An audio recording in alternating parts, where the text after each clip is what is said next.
Gen Z ఉద్యమాన్ని కేరళ కాంగ్రెస్ చాలా బాగా ఉపయోగించుకుంది. దేశం మొత్తం మీద నమోదైనటువంటి కేసులు ఏవైతే ఉన్నాయో వాటిని ఉపసంహరించుకోవాలని ప్రభుత్వానికి చెప్పి ఇక్కడ మాత్రం ఉపసంహరించుకోవడం లేదు కేరళ.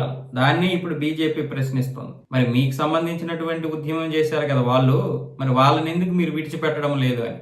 ఇక్కడ ఏంటంటే కేరళలో ఇది కాంగ్రెస్ ఒక పెద్ద ప్లాన్.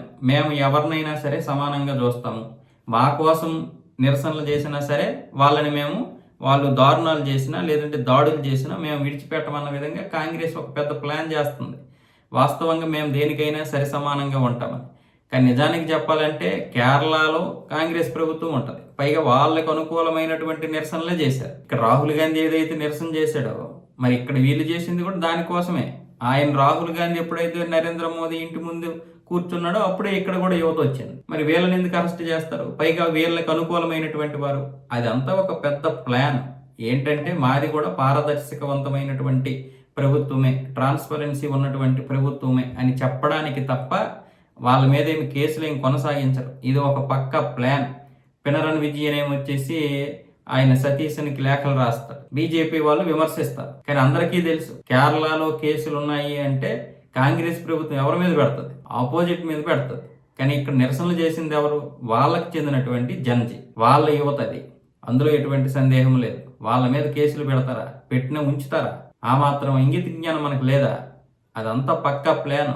ఎవరి మీద కేసు ఉండదు. కాకపోతే వెంటనే వీళ్ళందరి మీద ఉపసంహరిస్తే డౌట్ వస్తుందని చెప్పి వెంటనే ఉపసంహరించరు. అంటే రౌడీలు కూడా వదిలేశారు అంటే రేపు మళ్ళీ ఇదే బీజేపీ విమర్శిస్తుందని చెప్పి ఈ విధంగా ఆ కేసులు కొట్టేయకుండా ఉంచుతున్నారు.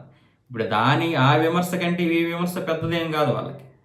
రౌడీలు కూడా వదిలేశారు అనే విమర్శ కంటే అసలు వీళ్ళు ఎందుకు విడిచిపెట్టడం లేదు, మా దగ్గర విడిచిపెట్టేమని చెప్తున్నారు కదా, మరి ఇక్కడ ఎందుకు కేరళలో ఎందుకు విద్యార్థుల మీద ఇంకా వేధింపులు ఉన్నాయని చెప్పేదానికంటే పెద్దదేం కాదు అది. అదే రౌడీలు వదిలేశారు, గోండాలు వదిలేశారు, దాడులు చేసిన వారిని కూడా వదిలేశారంటే అది చాలా పెద్ద అలిగేషన్ కదా. అందుకే ఒక 2-3 వారాలు ఇలాగే దీన్ని నానిస్తారు.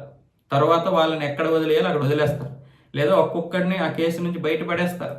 ఎలాంటి వాడైనా సరే, వాడు ఉగ్రవాద అయినా సరే కేరళలో వాడిని వదిలేస్తారు. వాడి మీద ఎటువంటి కేసు ఉండదు. ఇదంతా ఒక పక్క ప్లాన్ తోటే అలాగా కేసులు ఉంచుతున్నారు. ఆ విషయం అందరికీ తెలుసు.